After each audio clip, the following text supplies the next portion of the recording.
చందనం తడిమట్టి వాసలతో గాలి గురువుగా ఉంది. తిరుమల గుండెలో పొగమంచు మరియు ఇతిహాసాలతో కప్పడి కాలం తాకని ఆలయం ఉంది. దాని గరుకుగా చెక్కిన రాతి గోడను, దాని రహస్యాలను కాపాడుతున్న పురాతన వృక్షాల నీడలు మింగేశాయి. పర్వతం కంటే లోతైన నిశ్శబ్దం ప్రతి వైపున ఒత్తిడి చేసింది. ఆకుల సందడి మరియు దూరంగా ఉన్న పక్షి ఎడుపు మాత్రమే విరిగింది. ఇది మనుషులు మర్చిపోయిన ప్రదేశం అయినప్పటికీ చరిత్ర కంటే శక్తితో సజీవంగా ఉంది. ఇకకే గుసగుసలాడే చెట్లు మరియు చూసే కొండల మంద, ప్రపంచాల మంద ముసుగు సన్నబడింది. ఇకక్కడ్ పురాతన ఆచారాల ప్రతిజ్ఞలు ఇప్పటికీ గాలికి అతుక్కుపోయాయి. సరైన చెవులు వినేందుకు వేచి ఉన్న నిశ్శబ్ద సింఫోనీ.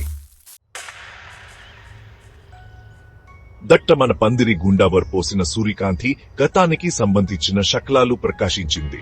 రాతి గోడ్లపై చెక్కబడిన శాసనాలు వింతన కాంతితో మెరిసిపోయాయి. సంస్కృత అక్షరాలు పదునైనవి మరియు సొగసైనవి, మర్చిపోయిన దేవతలు మరియు పురాతన త్యాగాల గురించి మాట్లాడాయి.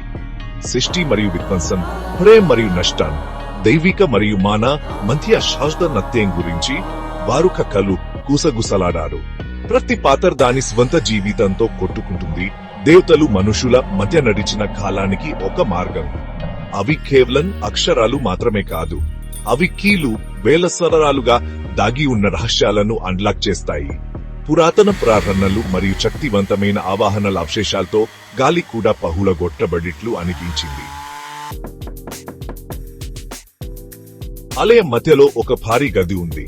దాని ప్రవేశ ద్వారం ఒకే భారీ తలుపుతో మూసివేయబడింది.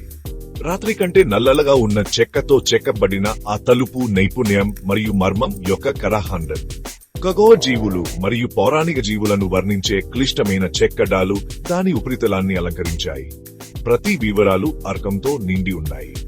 ఇవి కేవలం అలంకరణలు కాదు, అవి సంరక్షకులు, లోపల ఉన్న రహస్యాల కొక్కులు.